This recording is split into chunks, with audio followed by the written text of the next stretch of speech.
Good evening, everyone. My name is Cynthia Stewart. I represent the League of Women Voters of Tacoma-Pierce County, and I want to welcome you to this panel discussion of what we can learn from King County up north.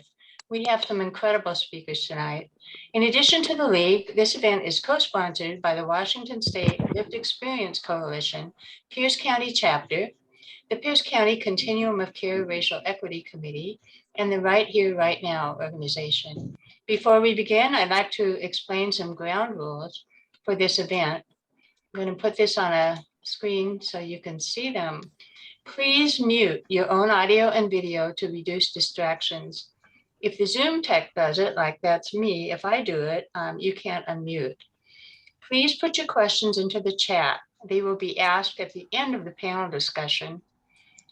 Do not use the raise hand function, please, until the last part of the forum, when the audience will be invited to comment.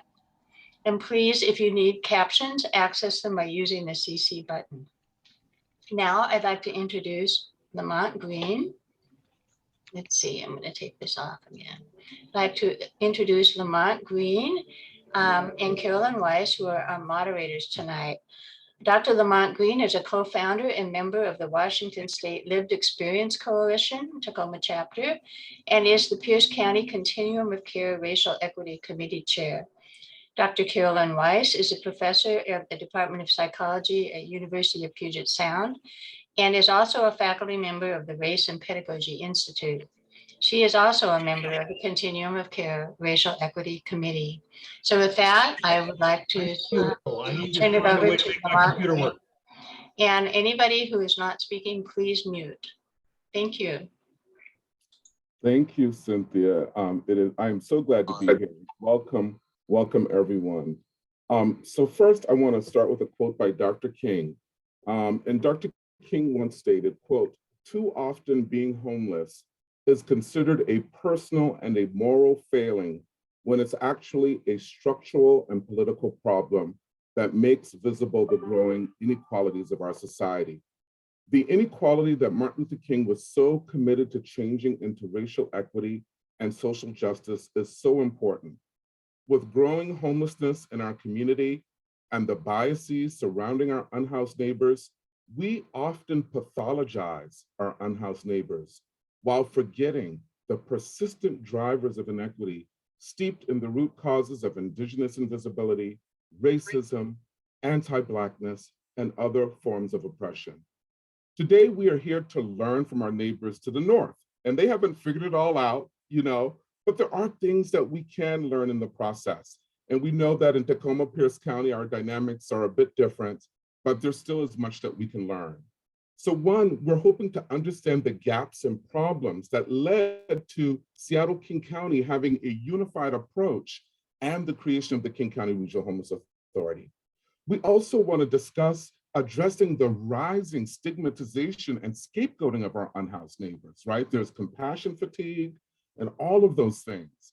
And we also want to understand the role that people with lived experience of homelessness and communities most impacted had to play in the development of the King County Regional Homeless Authority. So thank you all for being here. We're going to have a rich dialogue. And we also want to acknowledge this month is Women's History Month. And I am so excited to invite our Mayor Victoria Wittards, who I'm a big fan of, and Councilmember Janie Hitchens, two phenomenal women in our community, to welcome us. And so we'll start with Mayor Wittards and then Councilmember Hitchens. Thank you. Thank you, Lamont, and thank you to all of you who have gathered this evening to be a part of this conversation.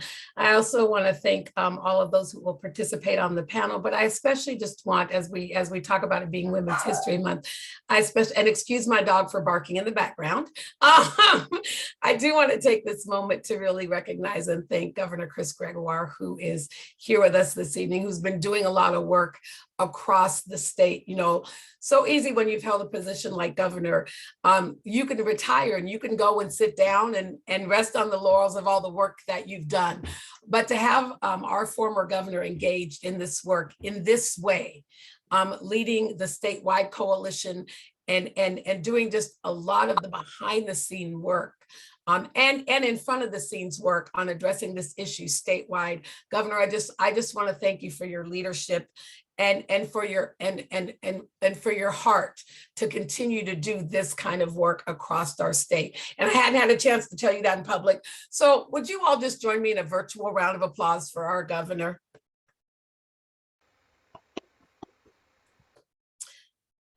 Thank you. Thank you so much. And Lamont, thank you. I am really happy to join with you all this evening and to be here. As you all know, homelessness is a top priority for the city of Tacoma. And has been since 2017, when under the leadership of now Congresswoman Marilyn Strickland, we declared a state of emergency to address the issue. And since that time, we've done a lot of good work.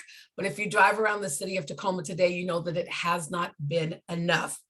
We adopted our affordable housing action strategy and continue to add shelter beds and more housing here in the city, but it still is not enough and we can't do it alone. So this opportunity to strategize around homelessness and work with not only our local partners, but our regional partners is so important.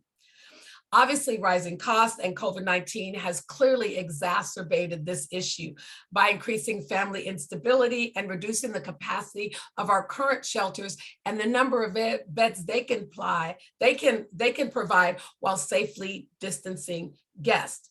But shelters not, but a homeless shelter is not is not the end goal. That's not the end answer. And in Pierce County, we've seen what success can look like with a unified response, and we can do better to address homelessness. I'm really excited about the first opportunity where we actually came together with the Low High Income Housing Institute, the state of Washington, Pierce County, city of Tacoma, and the city of Lakewood to purchase the Comfort Inn, which we now call Aspen Court. Aspen Court, as you know, will provide essential emergency shelter for up to 120 people for 2 years. But what's important about that is not just the shelter we'll provide for 2 years, but the fact that following those 2 years, Aspen Court will become a resource to actually provide permanent supportive housing here in the city of Tacoma. And that is something we need so desperately to begin to really transition folks into real living situations. Approaching homelessness from a regional perspective gives us access to expanded and innovative approaches like the one we're having today. This is only the first of many partnerships that we need to have to address this important issue. Again, we know that it's a #1 priority for us at the city. And we're so excited, and I'm glad to see Janie Hitchin here tonight. We're so excited to not be doing this work any longer alone, but to really have the county and other cities and towns around us joining in this fight. For the longest time, 90% of all homeless services, and still to this day, are provided in the city of Tacoma for Pierce County, which puts a lot of pressure on the city, but we need our other partners to step up. And again, I'm so glad that Janie is here. I'm so grateful for the work that is happening at Pierce County, because we can't solve it alone. We cannot solve it alone. It requires all hands on deck. So I'm delighted again to see all of you here this evening, looking forward to the conversation. I know we have some City of Tacoma staff here this evening who are listening in to see what the takeaway are. But what I want to commit to you all tonight is that we're in it with you. While we are the city, and there is a lot of work that we have to stand in ready to do, and I as your mayor are ready to do, we need all of the minds at the table, because not only have we not solved it here in Tacoma, Pierce County, or the state of Washington, nobody's found the solution. And I think we are known to be innovative and have all of the good ideas. And I think with all of you here, I think we could be a leader for this nation about how we house our unhoused neighbors and how we take care of those who are most vulnerable in our community. Thank you all for being here, and I look forward to hearing from all of you this evening. Thank you so much, Mayor Woodard. Councilmember Hitchens.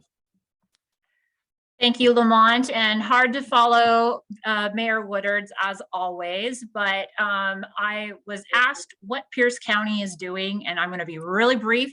We're actually doing things. Yay, Pierce County, woo! We have some phenomenal work going on in our Human Services Department, and I think one of the biggest takeaways from everything that's happening is that we really are looking at this as a regional issue, as a regional problem that we can solve together. And so knowing that Pierce County has often been dependent on the city of Tacoma and our nonprofit partners, we are actually beginning to work on the coordination. And that started with declaring that we were going to come up with a plan to end homelessness. We set a super ambitious date. Didn't make the date, obviously, but you know, we threw the gauntlet, and now here we are continuing to look at our comprehensive plan to end homelessness. And I vowed when the plan was brought forward, and I actually saw it, and to the group that have been doing this work, that this is not going to be a plan that goes on a shelf, though in the digital world it just goes in an e-file somewhere. But this will actually be actions and dollars so that we can work with our city partners, our nonprofits, regionally to really address the issues. One of the questions I was asked is to say, you know, what am I hoping to get out of this panel? First off, thank you for doing this. And secondly, from my perspective as the chair of Human Services and the work we're doing at the county is what worked in King County and Seattle metro area. What did you learn that didn't go so well so we don't repeat that mistake as we're starting to really dip our toes in this work? And I would love to hear if you could go back and do something differently. If you could go back and say, hey, we're going to tweak this one thing because it took too long or it was too expensive. We could have done it better this way. I would love to know that so that we don't have to, you know, figure that out on our own. But I am just thrilled that Pierce County is engaging in this work actively. We have had some amazing partnerships. People like Lamont Green, who showed up and attended all these meetings and spoke his mind with his lived experiences and brought people to the table so that we were really getting the voices heard to develop this plan. So I know I saw a couple people from my department staff on the call, but I just want to do a huge shout out and thank you to everybody that engages in this work. It really does take us all. So I'm going to be quiet because I want to hear from everybody else, but thank you so much for the invitation and excited to hear what's happening. Thank you. Well, thank you, Councilmember Hitchen, and your enthusiasm is contagious. We're going to need that as we try to bring our community together, unified to end and prevent homelessness. So thank you both. Wow. So now getting to our panelists, I'm not going to do a lengthy introduction, but we got some really amazing folks here. We have Marc Dones. He is the CEO of the King County Regional Homeless Authority. Marc Dones was appointed April 2021. Marc uses they, them pronouns. They are a social entrepreneur, policy strategist, social justice activist with over 10 years of experience in equitable systems transformation. Before coming to King County, Marc was the founder and executive director of the National Innovation Service. And many of you may have known Marc because we were a part of one of the Spark communities, right? So Marc has held leadership roles in social impact policy and program design with the Center for Social Innovation, and really helped our community as one of the Spark communities in the work that we were doing around racial equity. And especially that term that was coined, network impoverishment, right? To help us to understand why we see so many Black, Brown, and Indigenous people experiencing homelessness. It has been a pleasure to know Marc. When I say Marc is a brilliant, genius, strategist, architecture, we can go on, but we are so fortunate to have such a brilliant mind in our community. And next, Christine Gregoire. And we know that this is Women's History Month. Christine Gregoire, our 22nd governor of Washington State, our second female governor. And Governor Gregoire is the CEO of Challenge Seattle, which is a group of chief executive officers of Washington's largest and most visible companies and organizations. And the group has really made tremendous investment and research to understand the methods used by cities such as San Bernardino and San Diego to significantly reduce homelessness. So we are so excited to have Governor Gregoire here. And Felicia Salcedo, wow, what can I say? We are in. Felicia is the founding executive director of a new organization called We Are In, that has an enormous group of philanthropy and business and people with lived experience and faith community and advocates all coming together to collectively address homelessness. And Felicia is a community organizer. She's an anti-racist community organizer and has worked in homelessness systems design for quite some time as part of the King County, Seattle COC. And has also done amazing work in public health too. And one of my top 3 people in the whole world, I call her Saint Mary Flowers. Mary is my mentor, a community organizer, a heart of gold. Mary organizes with the People's Institute Northwest. They do these phenomenal undoing institutional racism training 2-day workshops that are amazing. Please look up the People's Institute. You must go really to these undoing institutional racism trainings. I've gone like 3 or 4 times and I just can't get enough. It's truly transformational. Mary organizes with the Black Prisoner Caucus, right? The Village of Hope. And Mary has really been a mentor and an advisor and an honorary leadership team member of the Washington State Lived Experience Coalition. And Mary also works in her free time. She works at the city of Seattle and their homelessness unit for some time. And many don't know this fact, but the People's Institute was really key 25 years ago in helping the city of Seattle's Human Service Department ground in racial equity. So all this work that we do in government around racial equity was actually sparked in the work of the People's Institute and Mary Flowers and others over 25 years ago. So we have a phenomenal panel.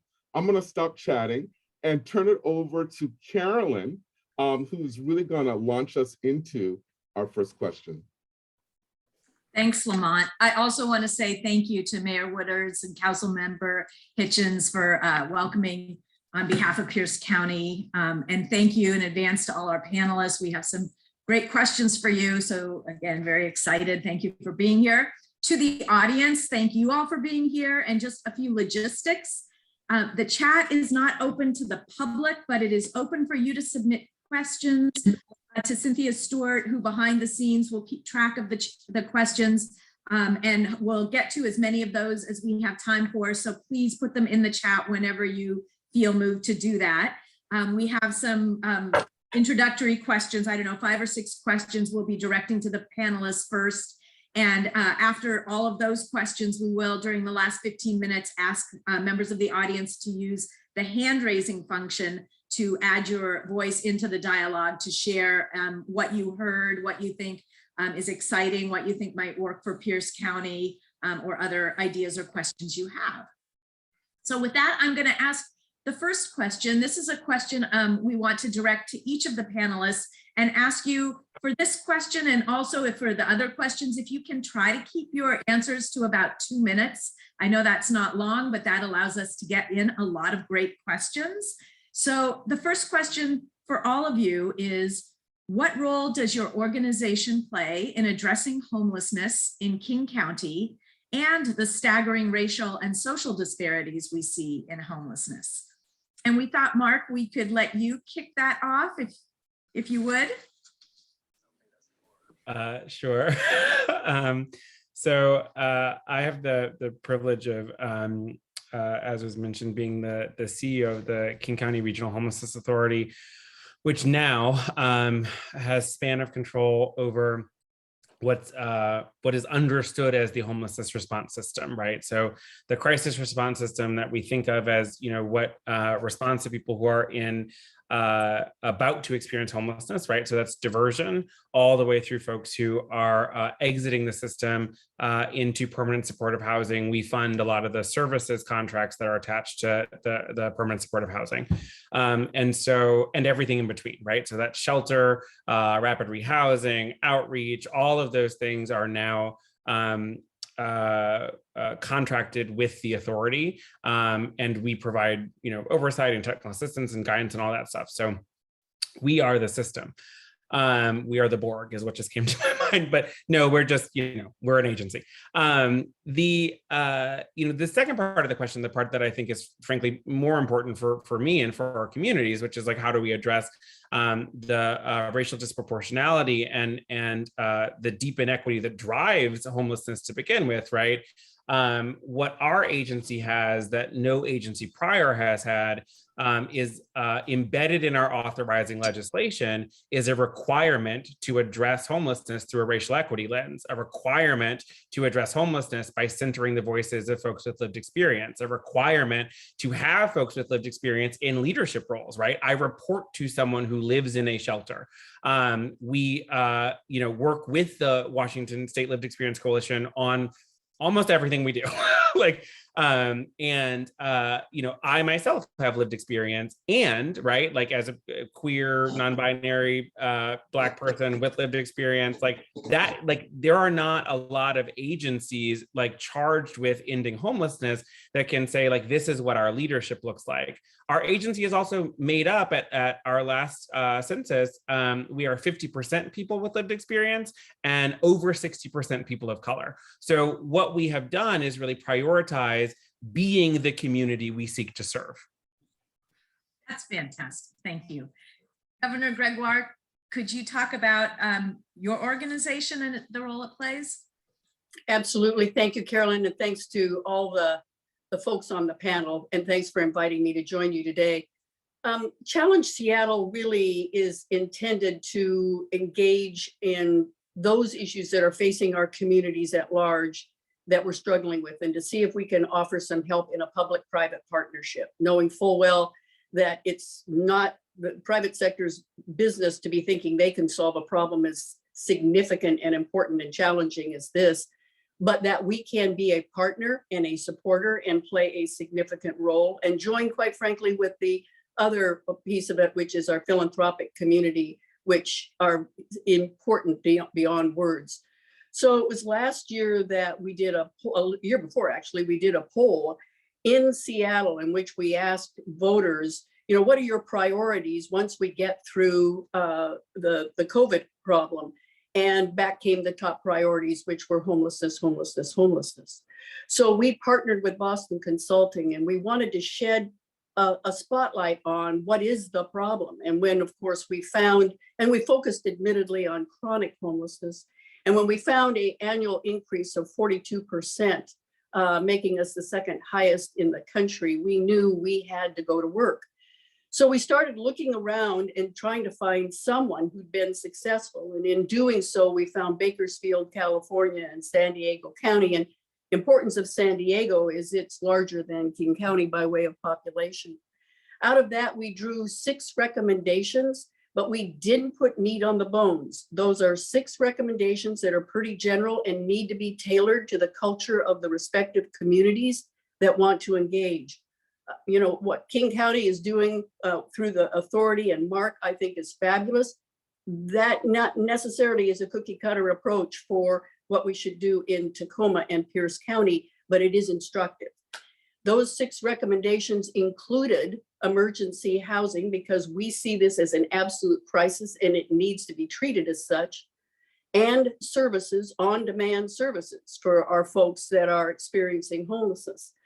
We added to that things like a command center and real-time data, and really using really talented people like those with lived experience to be a bridge to services and to have transparency and accountability to the public at large. So we issued our report, unfortunately, too late, I think, in the legislative session. There wasn't money put in place to the degree that we felt was necessary for this. There was in the Housing Trust Fund, but not for services and not enough to address the emergency housing problem. From there, we put together a statewide coalition. The mayor talked a little bit about it. It's all across the state. It's at least a dozen mayors, a dozen county leaders, a dozen chambers presidents, a lot of housing advocates all across the state to advocate to the legislature and let them understand it's not a Seattle problem. It's a statewide problem. It's a crisis, and it's disproportionately impacting our BIPOC communities. So with that, I'm optimistic. We can talk more about it later about what we're about to do, I believe, in the legislature, which is historic. At the same time, Mark went to work with the team and put together a plan. And we had asked, can we not keep putting the same money or more money after the same thing and expect a different and better result? Mark put together a great plan. It is absolutely consistent with those experiences elsewhere that have been successful. We have been so energized by it that when Mark said there wasn't any money to implement it right away, that we'd have to wait for another budget cycle, we said crisis doesn't wait for a budget cycle. We need to do something now. All 21 members of Challenge Seattle contributed to We Are In and its leadership to make sure there were funds there so that Mark and the team could begin immediately. So that's been our role. Thank you so much. Welcome, Felicia. You're up next. Can you talk a little bit about your organization? Yeah, thank you for having me today. Again, I'm Felicia Salcedo, she, her pronouns, with We Are In. And really everything Mark mentioned in terms of the King County Regional Homeless Authority and what their purview is, we are the external counterpart to that. So we are working alongside the Regional Homeless Authority as private funders, but also a broader coalition of folks with lived experience of homelessness, community advocates, community organizers, providers, and everyone else in between, just general community members that care about this issue and have not found a place to plug in. That's really important about the work that We Are In is really doing. Not only are we providing direct funding to support the work around homelessness, but we're also providing a hub for advocacy and communication so that people have a deeper understanding of exactly what Lamont was mentioning. What are the root causes of homelessness? How did we get here? And how do we make changes in our system response so we do not repeat the mistakes that we've done in the past? And so that's really a critical component of the work that we're doing at We Are In. I will say again, to Mark's point, as the public partners were coming together to think about how they could better coordinate around the issue of homelessness, really have one authorized entity speaking on the issue of homelessness, delivering services, and coordinating the strategy amongst all of the partnerships. The public or the private funders were also in a parallel process thinking about how they could better coordinate their funds. Because frankly, they were doing a lot of direct grant making to specific agencies, pet projects, things that they had interest in, but it had no relation to what the data was showing us about where the greatest needs were. And it definitely didn't have the emphasis on racial equity that we now have come to expect in our system response today. So again, embedded in our system, embedded in my organization, is a commitment to racial equity, making decisions based off of real-time data, and having the experience of people with lived experience of homelessness driving that decision making. And I think, again, that's why I'm hopeful about the work that we're doing today in partnership with the King County Regional Homeless Authority. Thank you so much. And I know today we'll hear even more about the unified approach, and we want to learn as much as possible about that. Mary, you are not last for any good reason at all. We know how many different things you do, so this is your chance to tell us about the organizations you're involved with. Yeah, thank you. You really, as in looking at the comprehensive plan, one of the things that stood out to me was, the shared strategies, the shared goal and multiple strategies. And I think that the work that our collective does is really continuing to focus on racism and to get get everyone very clear about that, and then build strategies around that. So that as Mark talks about a theory of change, it goes beyond just a theory, but it's actualized in everything that's done. That takes a lot of work. And so over the years, homelessness is one of many issues that people are dealing, one of many systems. And so your plan talks about the adjacent systems. So that work has gone on for a long time around understanding systemic racism and all of the systems and how they work in tandem. But really at the heart of that is developing the leadership. And developing the leadership at every level of people who have a basic understanding, shared language, and are working collaboratively. That's difficult. And so I will say that we've done probably 20 years of partnership work with Black Prisoners Caucus, more than that, around education. Before school to prison pipeline was a cliche, they were talking about that in prison. We were bringing educators there. And that covered homelessness as well. So I mean, the issue after issue. But so by the time we got to 2017, Pierce County and King County were looking at basically the rise of homelessness, even though we'd had 2 plans already. The men there really became our men and women became our think tank. They started looking at the documents.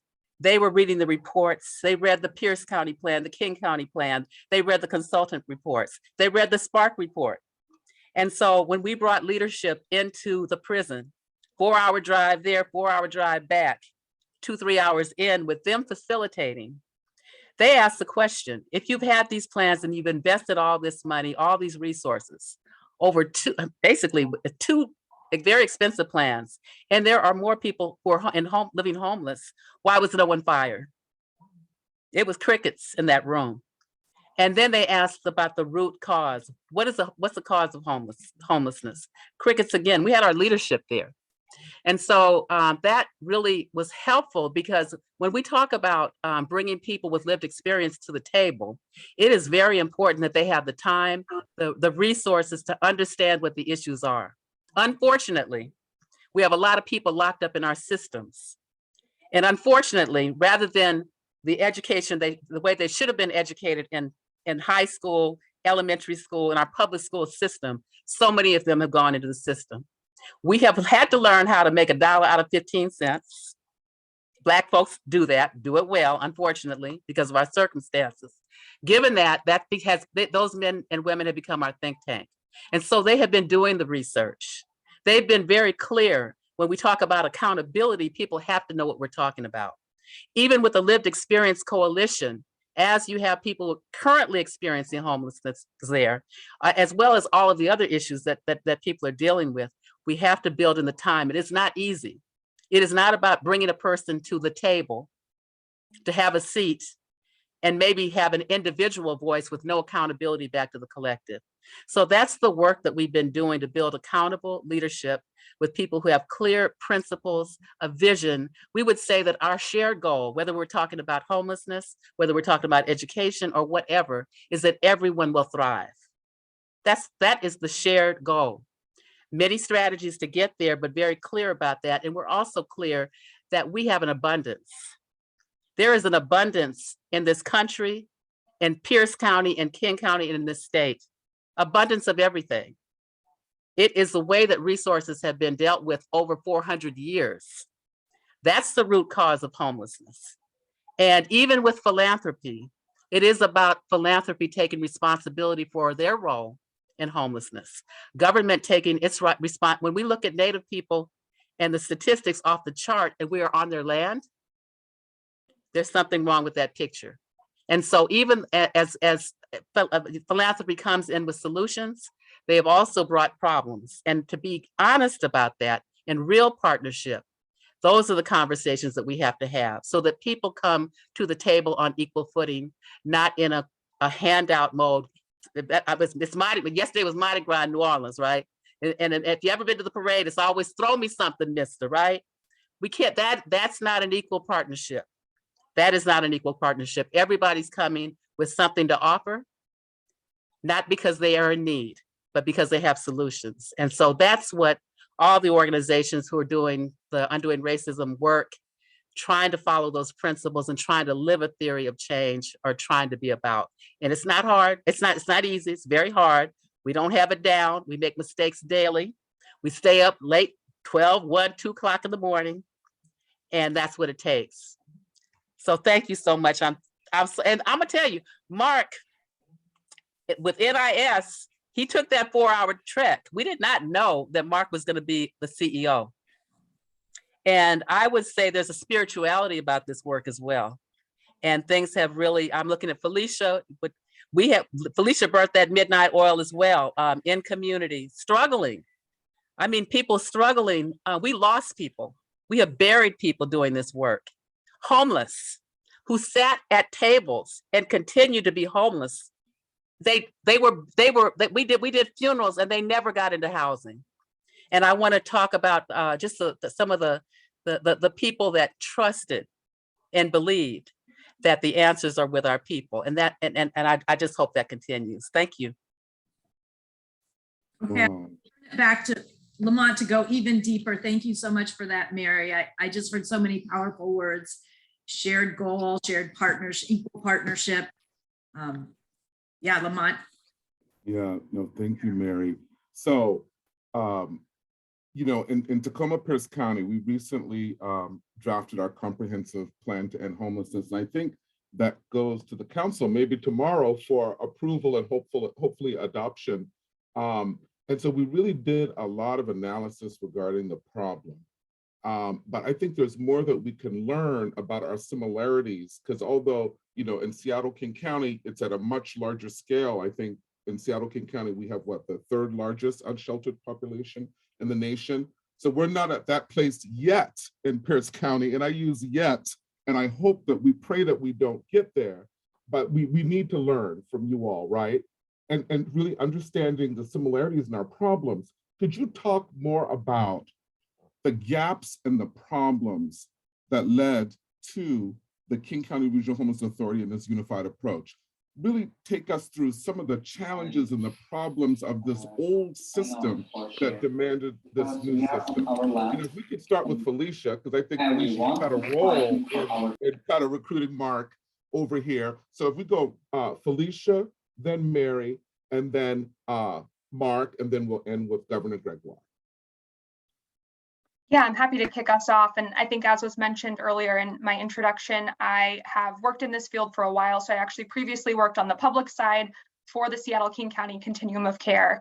And in the entirety of my time there, I was very focused on our governance issues and really thinking about how we could better coordinate across all of the entities responsible for homelessness. So I think part of the issue and why we saw such urgency in bringing the new King County Homeless Authority online was because we were not getting clear answers about what the needs were for the community members that we intended to serve. So if you were a member of the general public and you wanted to talk to your city council person about, you know, an encampment that you saw, someone in need in your community, you would get 5 different answers from 5 different people. And that was unacceptable, because for the public sector, the government responsible for supporting community members, they didn't have a clear idea of what was happening. And also they didn't have a clear understanding of what the needs were in order to support people in real time. And so really in coordination, not only with the COC, but also with the city of Seattle, the other 39 cities across King County, and then of course, King County as well, we came to the table together. Lamont was part of these conversations. Marc was part of these conversations. We met every Monday morning at 8 a.m. to talk about these issues that we had, because we knew if we didn't get it together internally, how could anyone publicly have trust for us and the work that we were intending to do? And I think also with Marc's leadership and some of the work that happened in community process, we were able to really capitalize on the opportunity to consolidate our work around this to better incorporate our values. So the things we talked about around racial equity, about having people with lived experience, not only part of the conversation, but really invested in meaningful ways in the solutions. And so through those conversations, we came together. And we had to start by saying that we have a problem. We collectively have a problem that we need to fix. And we're going to be committed to working together, even when we disagree. And there was many times that we disagreed, as Marc can talk more in depth about. But we committed to staying in the process together, because people experiencing homelessness in our community deserve better. And our general members of the public deserve better too. They deserve to know that we who are tasked with this responsibility are doing everything that we can to make our system operate better for those people that we intend to serve. So that was really kind of the goal behind getting it together on the public side. And I think, again, similarly, on the private side, there was a recognition that their direct grant making and some of their strategies that they were investing in were not having the impact that they were hoping. And so part of that was because the public sector was not coordinated in their response, but part of it was because our philanthropic partners, our private partners, were actually not speaking to people who were actually experiencing homelessness in real time. So they were not being informed by what people's individual needs are in order to really support the system response and to provide funding for some of those system gaps as well. And so that really was kind of the impetus for us starting this process, because we knew we needed to do better. We'd had strategic plans that did not work, that did not have the outcomes that we were expecting. And so we had to start from a place of structurally, how do we form ourselves so that we can see different outcomes?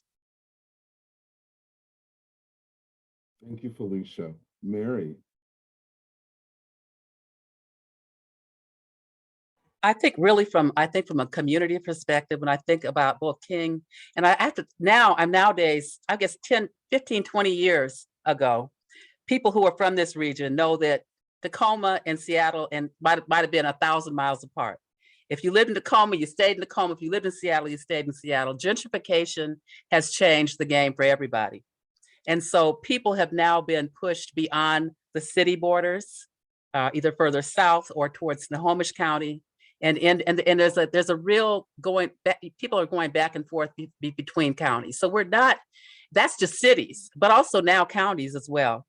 And so we have to have an approach that's more fluid and that really follows where, the people, and they are not staying within the borders, the neat borders of the city or the municipalities or even the counties, as I said. And so I think of one of our elders, we did a project, a community process this last, I think during COVID, we were relocating a shelter, and he could have been from the hilltop, could have been from the central area, but he talked about, young women, young men, young people and homelessness. And he said it used to be, you could go to Big Mama's house. Big Mama's house is no longer on the hilltop. Big Mama's house is no longer in the central area. They are gone. You can't even tell where they were. And so not only the displacement, the physical displacement, but the spiritual and the toll that's taken on our communities. The Spark report really speaks to the power of a network. And we've got to really understand what has happened to people's communities, even as we tackle this work. And so the voices of people who, whether they have experienced actual homelessness or just a displacement, which contributes to their inability to then support people the way we've done in community forever, that's an impact. And so that has to be a part of the plan. Those voices have to be present. And not only those solutions are there, we have to take time to heal from that as well. And as we're coming up with the solutions and the plans, we have to consider, how do we strengthen people's networks? It's not enough to just pluck an individual up out of whatever that community is and then go house them somewhere. That looks like a lofty goal, but that person could be displaced in a way where they don't have a network. So we really have to get to know each individual person, each individual network, which really are people's families. That network is it's a lifeline, and how we honor that. So I think I was won over when I read that Spark report on so many levels, because I think it gave not only me, but many others hope. And the fact that for me has been, and I think for many others, has been a blueprint as well. Thank you.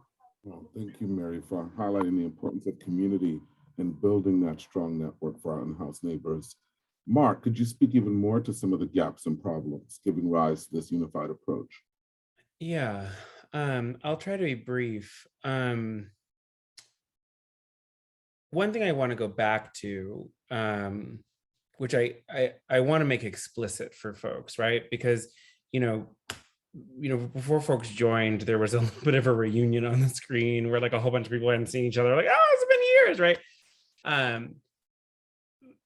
Good government is good organizing. It is community, right? Like, and a failure to understand that democracy at its highest and best is actually just community organizing is actually part of the what is breaking democracy right now, right?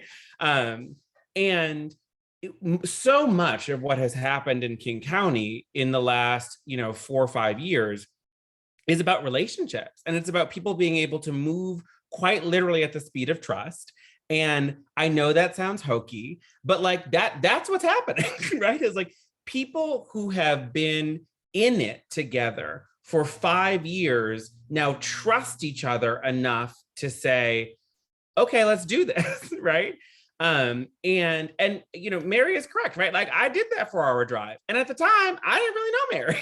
Like I just was like, I don't know, she's an elder and I do what my elders say. So like, here we go. Like, but like that building of trust, I don't want people to miss inside what we are talking about, right? That like, this is a community organizing project as much as it is a project of governance. Okay, building off that and talking about root causes, I do want to build off the finding in the Spark report that is, the fundamental disproportionality is driven by what we found in that report and what I documented and called network impoverishment, right? Which is that the economics of homelessness don't actually make sense. Like when you look at who is experiencing deep poverty in this country versus who is experiencing homelessness, they are not the same, right? The majority of deep poverty, the majority of poverty broadly continues to be white. The majority of homelessness is people of color. And if poverty was the sole driver of homelessness, then we would actually expect those trend lines to look the same, and they are not the same. What we saw in the Spark data, I should say, and then wrote in the report, was that people of color entering the homelessness system often actually were making at the time of entrance more money than their white counterparts. But what we found when we dug a tick deeper is that the money was over allocated, right? And when we looked at what the over allocation was, it wasn't like people were like, well, I want a bigger TV, right? People were paying for their family members. They were paying for their friends. They were supporting a network of people. And so that is why the term network impoverishment was the descriptor, right? It wasn't that that a single individual didn't have enough money. It's that the network didn't have enough money. And so as a result, right, all of that capital was incredibly rigid, meaning I blow a tire, I'm out, 2 other families are out, right? So the way that we have to think about the economics of homelessness, I think, are very different than how we normally approach thinking about it. And to that end, right, and this leads into some of the work that the governor was talking about that has worked other places, is so much of what the authority is putting our early effort into is moving the system towards being about relationships, because we understand that it is those relationships that mediate outcomes, both good or bad, not just in the sense of, who we are to each other, who are, not experiencing homelessness, but when we talk about services, right? Services, I feel like we often talk about this in these anesthetized ways, right? To be clear, all of this is just people helping people. That's all it has ever been, and it's all it ever will be.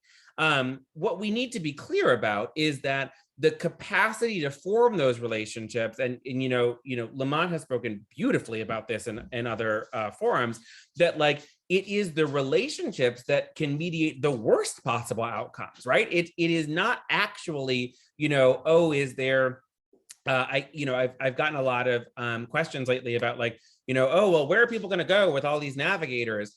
And let's be clear, our system in King County houses 6,000 people a year, right? And moreover, what we know is that many of those exits, or there could be many more exits, because people don't have to exit to the stock we maintain, right?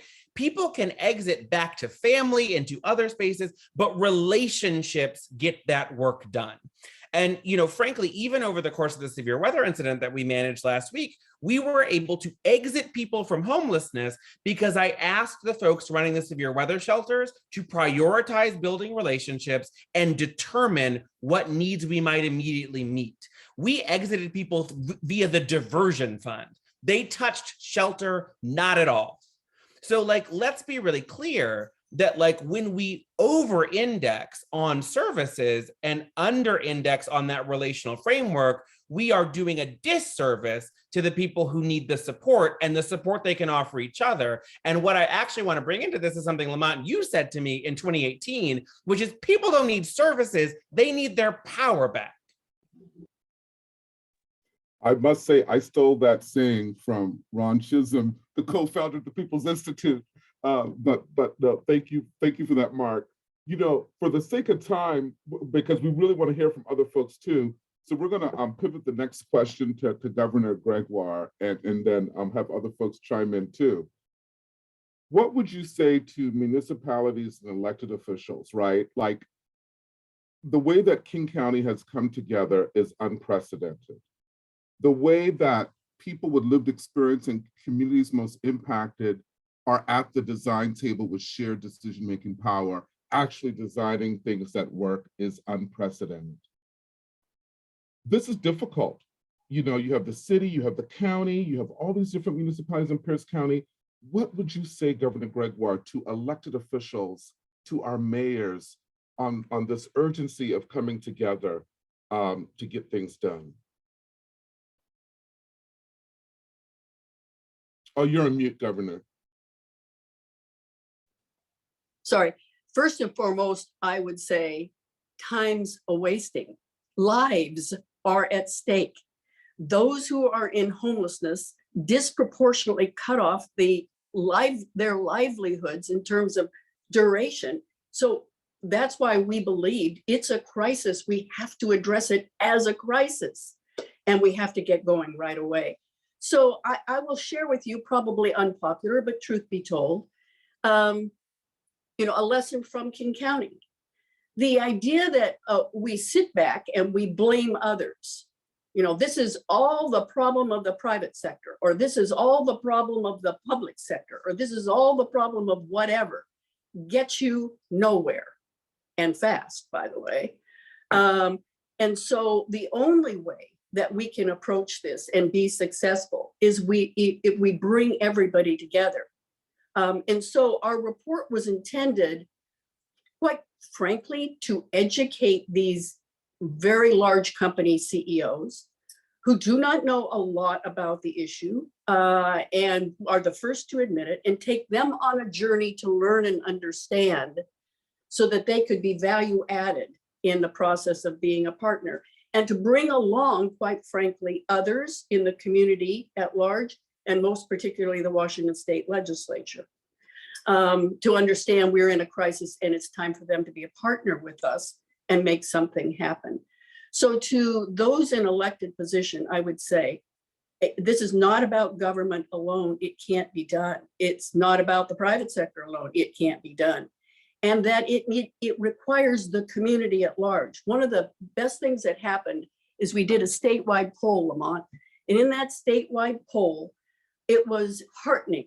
Sure, people are frustrated. I don't want to, you know, mislead anybody on that, but people really clearly understand what needs to be done. They understand we need behavioral services. We need the kinds of things that are in the plan that Mark has put together with his team.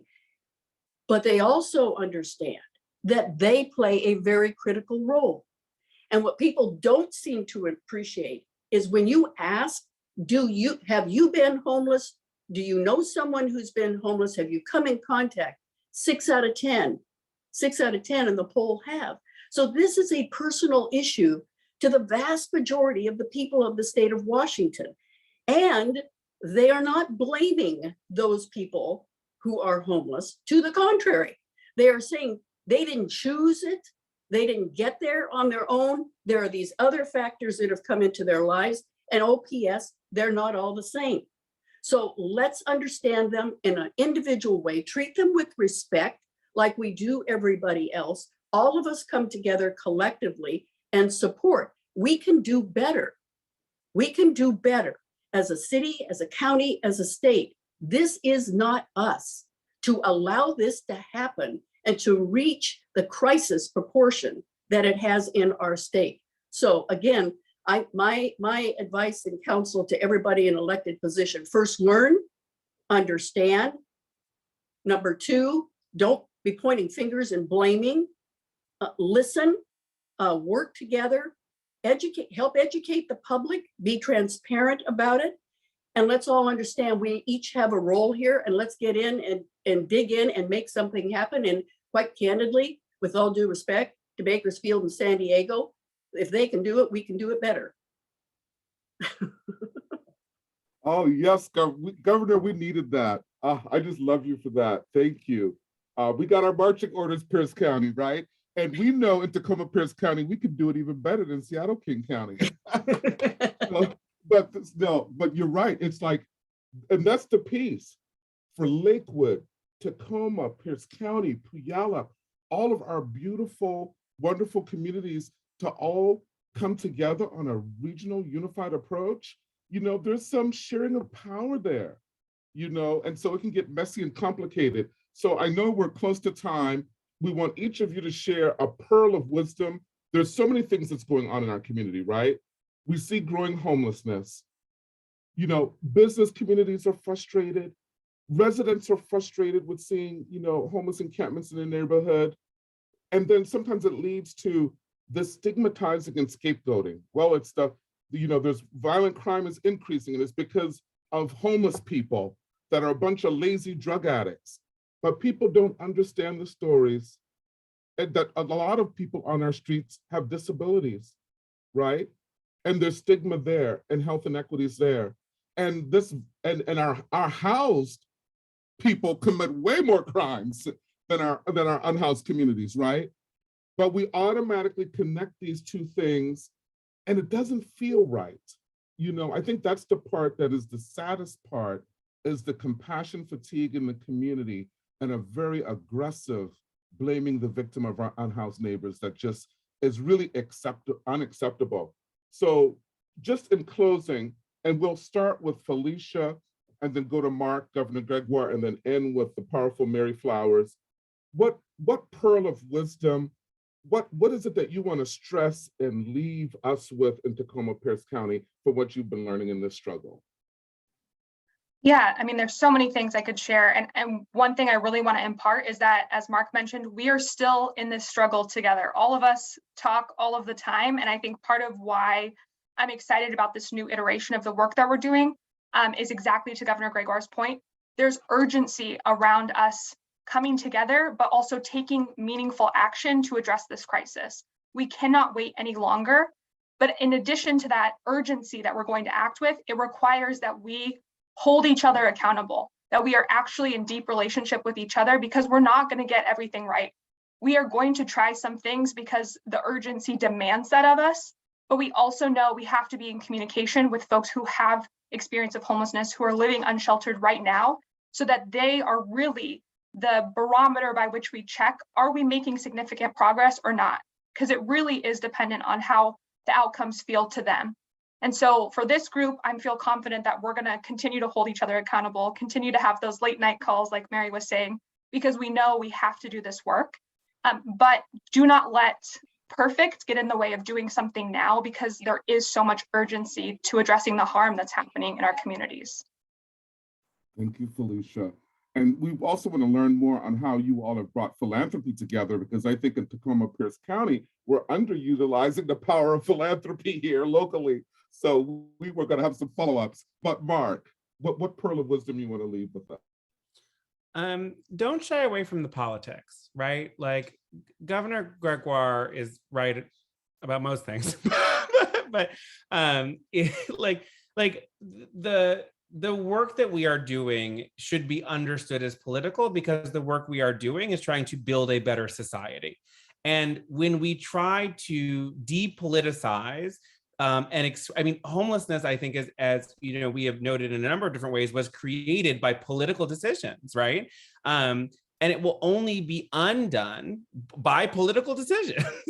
And we have, I think, attempted, you know, rightly or wrongly, to move much of this work away from politics as a way of, I don't know, maybe making it more palatable. But like we have to make political decisions, and I believe that the governor's, you know, advice to electeds is spot on. Like, you must be part of this, right? Like, there is no path forward to ending homelessness that does not involve our elected leadership and colleagues, and does not involve people like me who are appointed officials. Like, we all who hold political power have an obligation to use that to move us forward. Thank you, Marc. Governor Gregoire.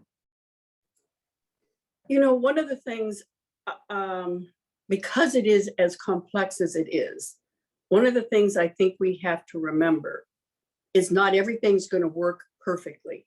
We are going to experience failures, and we should accept it and grow from it and learn from it.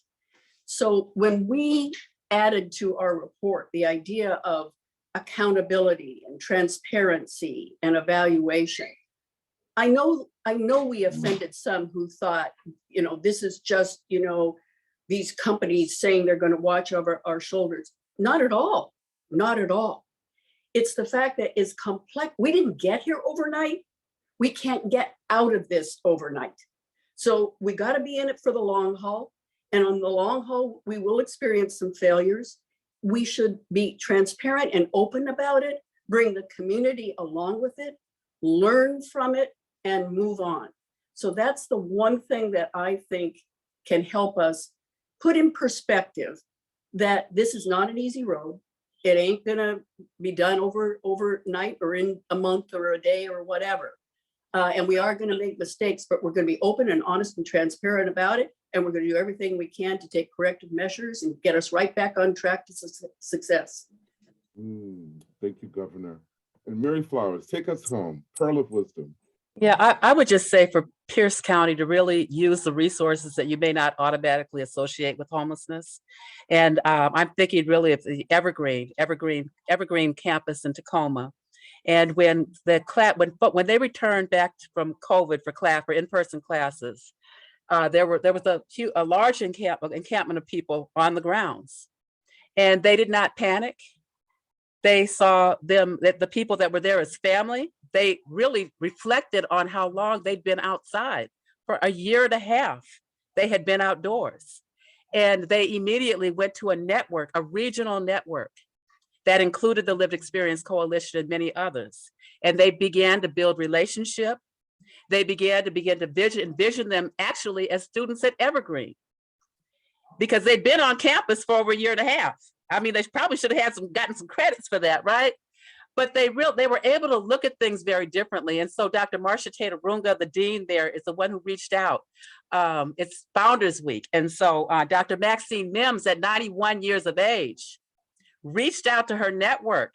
And you talk about, Mark said, I'm not 91, but when I asked him to go, he didn't know me, but he went. That is power.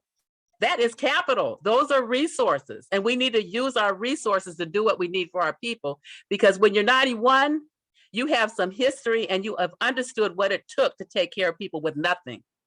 And those are the resources that we need to go back and even that campus there. There's an amazing story in terms of how the Tacoma campus was founded that is informative. It's underground rail. We in the Black community, we say we still on the Underground Railroad. 150 years out of slavery, we still got to do that. We would have nothing. But there are lessons to be learned from that on how we can get out of this crisis that we're in. Thank you. Thank you. All right. Well, we have a couple questions that have been put in the chat, and I want to invite the audience now to continue putting your questions in the chat, and we'll see how many we can get to. I will ask the first one, and maybe we'll just get one or two people to answer each question. The first one is, what should Pierce County do to ensure that we get the largest impact for the limited resources that may be available for this effort, especially because we have such a limited supply of housing and a philanthropic capacity that is different than in King County? I don't know if Felicia, that's a question for you. Yeah, I'm happy to take a first stab at this, and then if others want to chime in. So one, I would just reframe this. We similarly have limited capacity in King County, and I think part of our job, and especially at We Are In, working with private philanthropy and other companies that are interested in this issue, is to be very clear about what the need is at scale. So you cannot hide that big lump sum number in order for people to really understand what's going to happen. And I think partly where we've done a disservice in King County, and I hope Pierce County can learn from this, is that we have never answered that question comprehensively. What is it really going to cost to provide our community the amount of housing required so that people do not become homeless in the first place? The best thing that we can do is to prevent people from ever experiencing homelessness. We know that that's the best thing that we can do. And so it is our work now to make very clear what that need is so that our community has an understanding of, with the limited resources we're having, this is the outcome we're going to see. And if we really want to address the issue of homelessness across the board, it's going to take a lot more resources. And Mark and I have been very clear about that in our community. And I think it's definitely made a difference. And we're seeing new people come to the table because we've been able to explain that need. If you do not let people know that large number, you are risking leaving dollars on the table, frankly. So if our private philanthropy partners and other private funders think that there's enough money and you're not using it well, why would they invest any additional funds into the work that you're doing? So again, it's very clear that we show, just as Mark shared, we house over 6,000 households every single year through our system. That's an incredible number, and it has been growing every year, even though at the same time we're seeing an increase in homelessness. So again, we need to make it very clear what it costs to house people and have them be meaningfully housed for the long term. And Carolyn, I would hope that in Pierce County, Tacoma, that we're ready to be first in line for the monies that are now being appropriated through the legislative process. We're talking about in excess of 400, maybe in excess of 500 million for housing, rapid acquisition housing, right now housing, and 100 million in behavioral services. So the one thing I would suggest we do is not underestimate first the private sector and the philanthropic community of Tacoma-Pierce County. And two, get ready, get in line, be the first to get the funds that are, I hope, going to be made available. And I'm actually quite confident will be made available soon from the state. I think Heather Moss and John Barbie are on the call. So hopefully you guys are hearing that. They probably already are aware though. Thank you. Carolyn. Fantastic advice. I'm going to put out the next question just to see. This is a big question, and we've heard a lot of best practices and good ideas already, but somebody from the audience asks if you can provide us specific examples of successes in reducing homelessness in King County. So maybe a couple specific things we haven't talked about or that you would want to emphasize. Just Mark, you want to throw something in there? That feels like right down the lane for me. So again, I've said repeatedly, right? Like we have 6,000 households a year. Like that's a lot of people. I think that, you know, the other a significant headway we've made is in the veteran space, where we have actually seen consistent reductions in veterans homelessness. The family homelessness system actually is a national success story. What we weren't able to do was keep the inflow, right? Like we couldn't keep up with it. And that goes to like what you should be spending and scale, and what Felicia and I are frankly right sizing in communication right now to say like, this is how much this actually costs. But if you look at the family homelessness system, it became one of the top performing in the country. And the number of exits it generates now is the benchmark that we indexed against when we began the family homelessness projects over a decade ago at this point, right? To say like, this is the number of families we think we need to house per year, et cetera, et cetera. We are now doing that every year without fail. The issue is the inflow. So, you know, when folks look at at King County and are like, oh, you know, it's so bad there, right? That does such a disservice to the people who do the work every day, who do phenomenal work, right? The issue, I cannot stress enough, is we have about 45,000 folks who experience homelessness in the county right now. Our system is scaled to 11. And right, like if it was actually 11,000 people, we would already be at functional zero. We would be the national success story where everyone was like, how did they do that thing? The issue is we never scaled our system to what the real number is. Absolutely, absolutely. Okay, the next question sort of specific. I'm not sure who will want to volunteer for this one. Do you believe the levy in King County has made King County more successful with finding and housing those living homeless? Is that the housing levy? Yeah. Do you believe the levy in King County? I'm not quite sure who asked that. Does anybody know which levy? Maybe the person who put that question, I don't see the name because we're passing the questions on, can unmute or elaborate on that. Not sure which levy. Carolyn, it's Monique Brown from Fob Hope. Thanks, Monique. And I was speaking on, I'm sorry, the Veterans, Seniors, and Human Services levy. Oh. Thank you.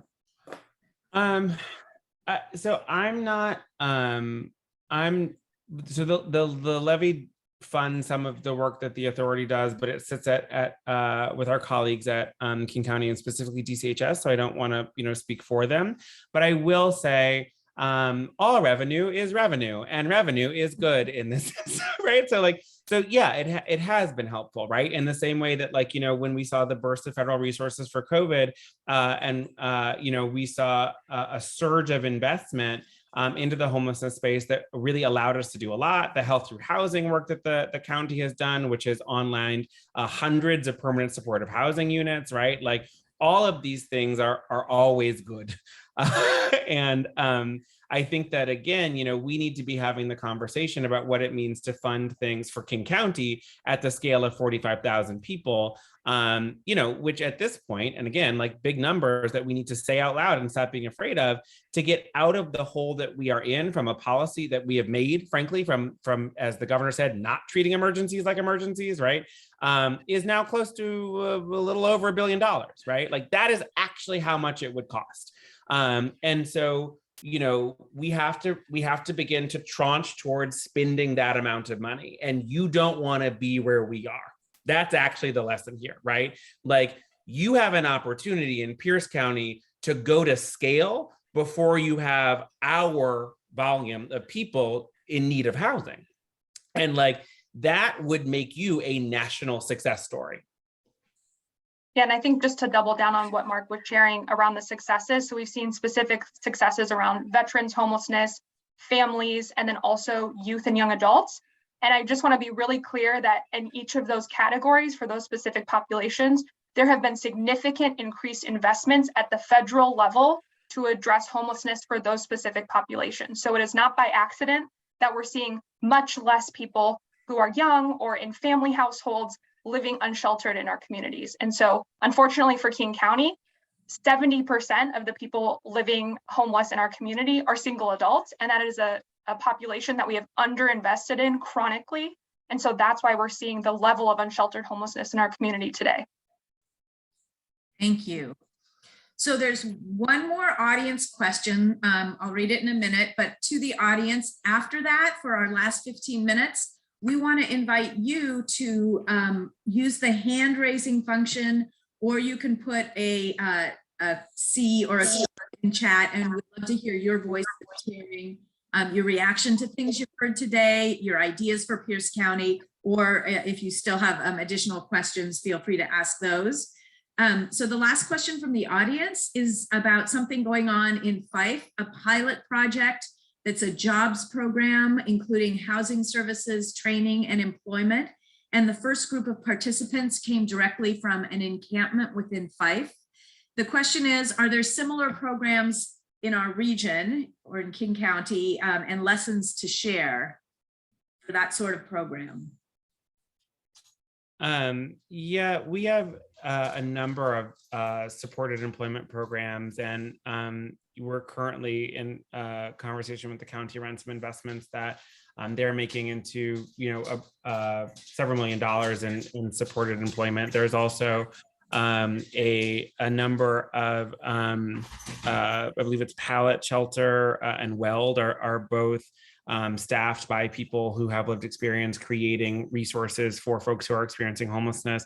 So, I mean, that is a really common model. I will lift up, just because it is my job to do so, that like employment should never be a condition for housing. And I always want to be really, really, really clear about that I support employment. That, like, I don't want anyone to hear me say like jobs are yuck, right? Like, no, jobs are great, but like, we have to be asking ourselves, again, and this is why I'm saying the work is explicitly political. Is a job the qualifier to be housed in our society? And the answer has to be no. Thank you, Mark. So now we want to hear from all of you, and you can use the raise hand function, and you could just ask a question directly to one of the panelists, or you could share about what ideas did you like the most? What do you think could be implemented here in Pierce County, or any other questions that you have? So this is the time for open table discussion. And our first hand, and pardon me if I'm butchering your name, but I see that it is Yana G. Cook. Hi, thank you so much. And this has been so informative. Thank you.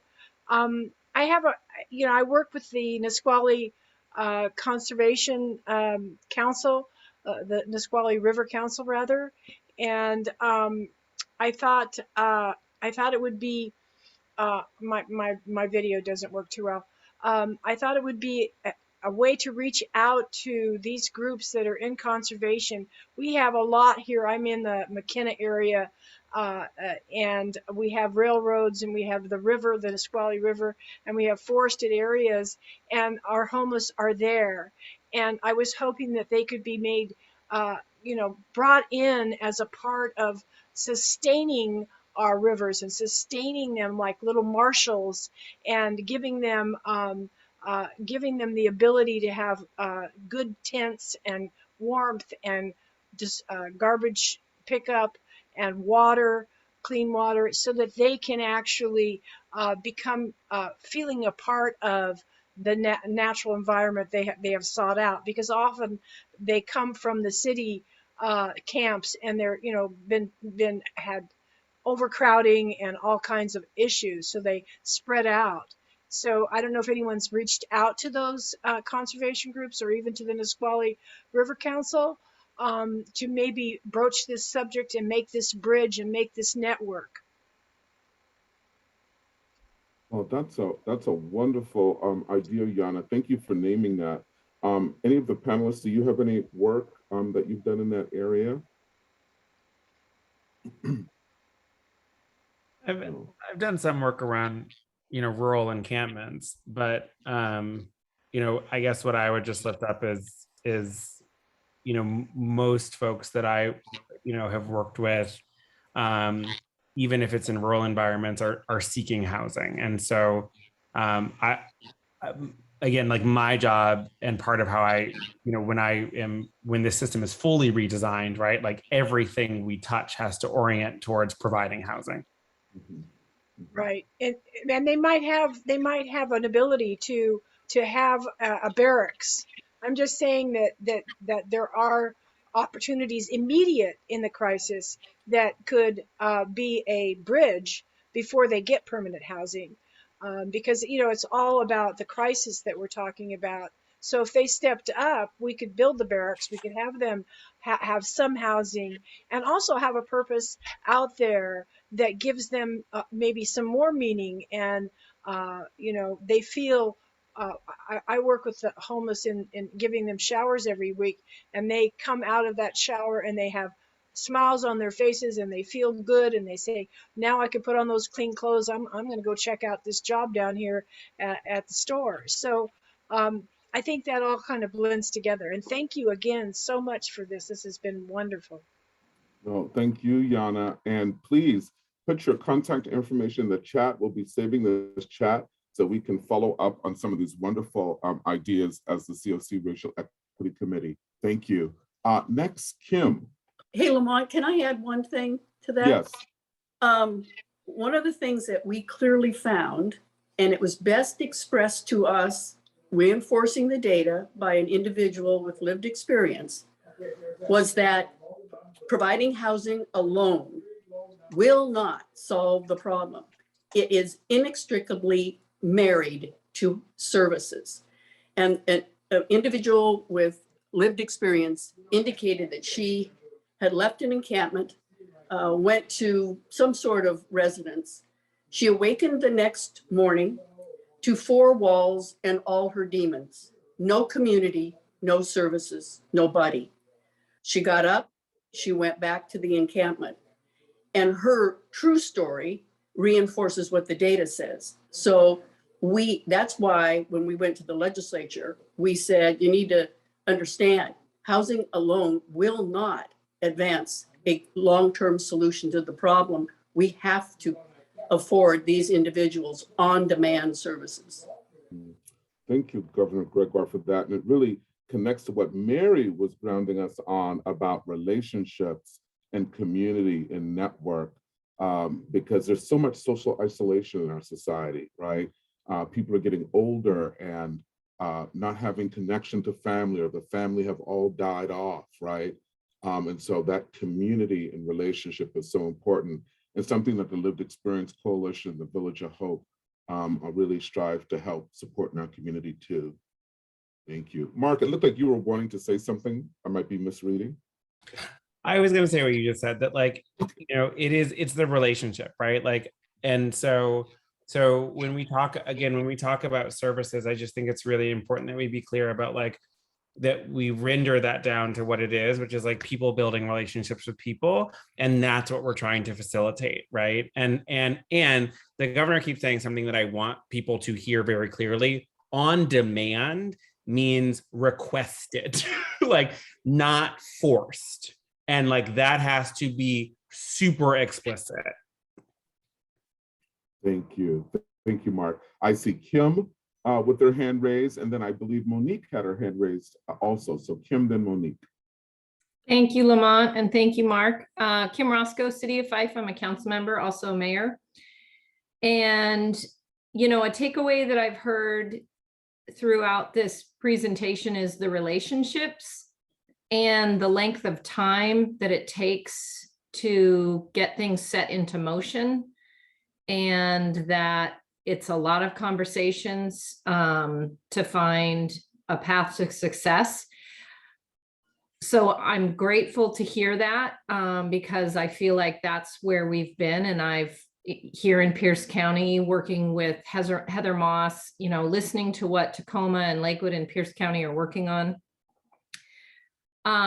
So I also wanted to share that in relation to our jobs program, that is anecdotally something that we have absolutely learned, that these folks, it's so important to them that they are within this network, that they feel safe, that they have trust for the organizations, Vallejo and the City of Fife, that are working on housing them and providing training.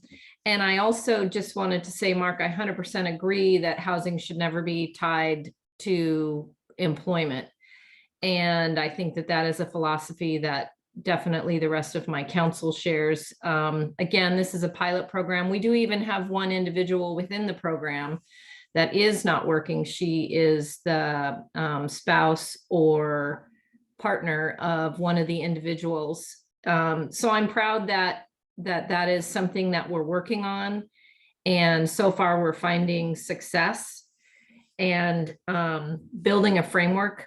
But I do also still want to hear from anyone on this call, and you can email me at kroscoe@cityoffife.org.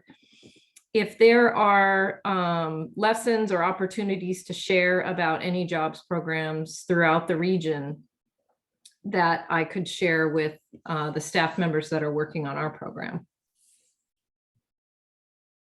Thank you. I see some head nods in the panel, so hopefully some folks will email some resources. We said that's kroscoe@cityoffife.org. Yes, thank you. Awesome. Thank you, Mayor Roscoe, for being here too. Thank you. Thank you. I think we had Monique that had a hand up. Monique, did you still? Thank you, Lamont. I was trying to run back and put it down real quick, but you caught me. So full disclosure, Mark, I'm the Pathfinder coordinator for King County, but I'm also opening an encampment down here along with partnering with the City of Tacoma. So my question about the levy was, I didn't realize how well the veterans area was doing. And so I asked that question because I was wondering if a levy would help down here. Now, my real conversation is regarding Lamont and Mark spoke about community. And I noticed that when I would get people out of an encampment, house them, I would find them back there hanging out. And so what are your thoughts about being able to move some of those people together? I am a big fan of tiny home villages and things like that. And I think that if you move the support together, then a person is not so lost and maybe more successful at retaining their housing. What are your thoughts? I could talk about this for like 97 hours. I will try to be very brief because I know we're almost at time. But yes, oh my gosh, we have to stop sort of like onesie-twosying people along and thinking that's going to work, right? One of the reasons why what the governor was talking about in terms of like alone with all my demons, alone is like when we move people without community, that is what happens, right? One of the reasons why the authority has gone to bat so consistently and we are implementing a peer navigator program is precisely because of that, right? Like it is the longitudinal capacity to build and hold relationships that actually gets people all the way through. And frankly, I've had people who cycle out of housing, not like because they are lonely, but because they've been unhoused for 10 years and can't work the microwave and almost burned down their kitchen and are like, you know what, I'm out. And it's because they literally were afraid to, like, they didn't have anyone to call. And I say that, and it sounds goofy, but it's the same way that, like, when I try to put something together and it's not working and I call my partner and I'm like, I don't know how to do this. And like, I might not be willing to do that with someone, you know, like I don't call, I mean, I love Felicia, but I don't call Felicia and ask her to come over and put my stuff together, right? Like, you have to have that relationship in order for you to feel safe activating that support. And so when we have tried to do work with people, absent prioritizing relationships, I am here to tell you that will always fail. And I just want to double down on what Mark shared too, because, you know, for so many of our communities, this is how we've always lived. It's never been normal to live alone in a single unit, right? So even what Mary was sharing about displacement of entire communities, sure, you had your house with your family, but you were going to your neighbor's house and you had that larger community built out. Even in my own family, like I can share from personal experience, growing up in a Mexican household, your parents lived with you until you got married, and then they came back when you had kids. You didn't get alone time, right? So we always lived together. And it was weird if someone wanted to move out and live independently. So I think it's very important that we think more creatively about what a household looks like, what a family looks like, and be able to make that happen in real time for people who have created communities and families in encampments or living unsheltered, because that's what makes them feel safe. And we need to replicate that in a way that gives them dignity and stable housing. Wow.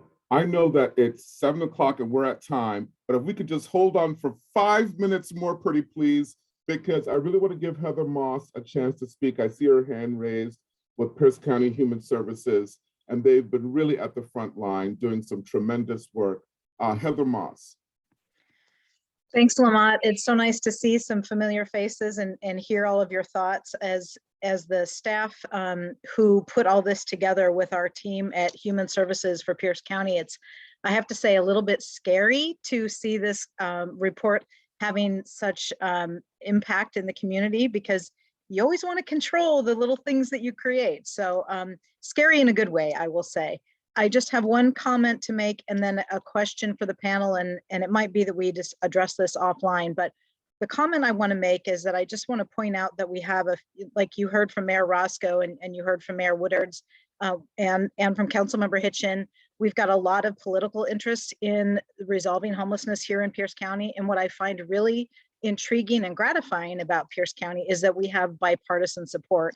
Councilmember Dave Morrell is on the call. He might still be. I know he was at one point. And politically, Pierce County is quite different from Seattle. And I would say it's a little more diverse than Seattle in terms of political perspectives.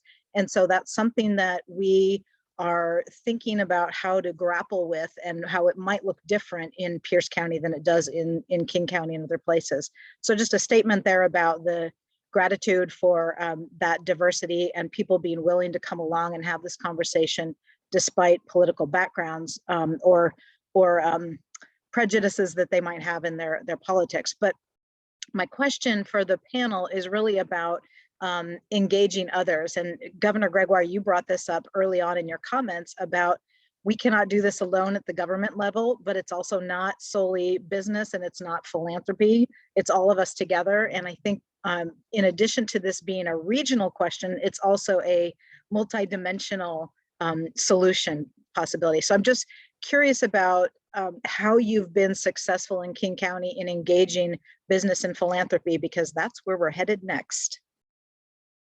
Yes, good question, Heather. Governor Gregoire, do you want to take that one really briefly? And we're also going to have part 2 of this discussion, y'all. So, I mean, we're going to have other discussions. So just want to tee that up. But Governor Gregoire. So Heather, first and foremost, thank you for all that you and the county are doing. And you are exactly correct. With our coalition that went to the legislature, we even said it's not a bipartisan, it's a human issue. And we collectively said that would be our position in the legislature. And we got amazing Republican and Democrat support. So let me just say, my experience, I've spent a lifetime in public service. So this is my experience with the private sector is not all that long in the relationship that I have. But I have learned one thing, particularly during COVID. And that is when we struck our public-private partnership there. And the question that was asked of me constantly was, why is the business community so engaged and so involved in doing pro bono and helping and so on? And I said, because they were asked.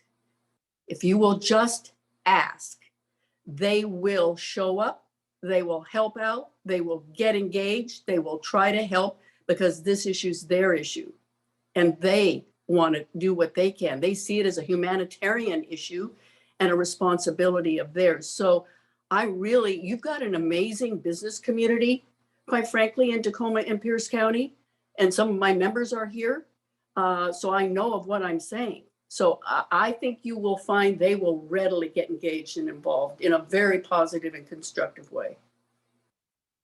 Wow, thank you, Heather. Thank you, Governor, for that. One quick thing. Mark. Okay. One quick thing about so like I like Seattle is Seattle. King County is 39 cities, and many of them are not Seattle. And I want to lift that up because I will get yelled at if I don't. Two, we had to move whole pieces of the legislation to create this through like our regional policy committee. We had to work with a lot of folks who had, who are very different from, Seattle City Council. And one of the biggest concerns was from our other 38 cities was, is this just going to be Seattle doing Seattle stuff all over the county?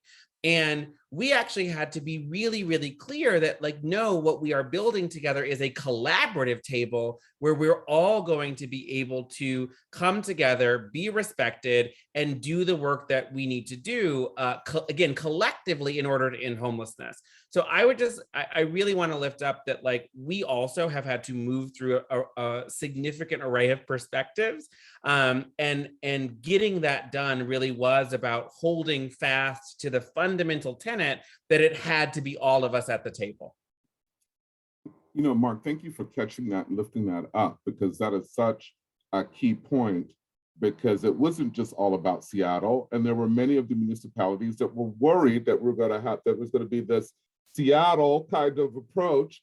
But you're right, we have Enumclaw, we have very rural areas that are very diverse politically and all of that. And so the same that we have in Pierce County, we're more similar than we realize in those ways too. So thank you for lifting that up. Wow. I just wanted to say— Mary's hand. Can we just maybe end with Mary a moment? Yeah, we're going to end with Mary, but I just wanted to say a few things before we end with Mary. And the first thing is I just want to thank the COC Racial Equity Committee. We have so many folks on this call from the Washington State Lived Experience Coalition. So I want to thank our co-chairs, Chris Lopez and Keisha, for being here. And then the League of Women Voters, right? Cynthia did an amazing job of putting this together. Cynthia Stewart, we love you, thank you. The University of Puget Sound Race and Pedagogy Institute, the Right Here, Right Now movement that Associated Ministries that have been helping to develop, and our providers, right? Our frontline staff providers that throughout COVID have been there for our people, and also the Tacoma-Pierce County Coalition to End Homelessness, and the amazing work that they've been doing. And I see some other wonderful people. Andy with Kinetic West, we love you. Okay, I'll stop. But Mary, could you take us home with the final word? Well, I just wanted to comment that, I have such respect for providers who have been out there for 24 months. And I've seen what they have been doing. I've seen what they've gone through when they couldn't get staff, when they were, we didn't know, people thought that the first cases, people thought you would die if you got COVID, and they were still coming to work. But you've said all of that, acknowledging all of that, I think that in spite of the urgency, it's important to do things well and to do things creatively. And so how could we think about creating communities where the people are actually stewarding that land, stewarding the houses that are humane housing, and they are operating them? Because what we have built is the homeless system industrial complex. And that is, Pierce County could very easily take that route. But if we could think about other ways that people can be in charge of their own destiny, rather than continuing to build up agency after agency after agency, how do we give the agency to the people who will be living on that land? And there are a number of areas that we could look at in terms of, there's cranes everywhere. And so how can we think about building communal housing, plumbed housing, where people, those networks of people are living there on a more permanent basis.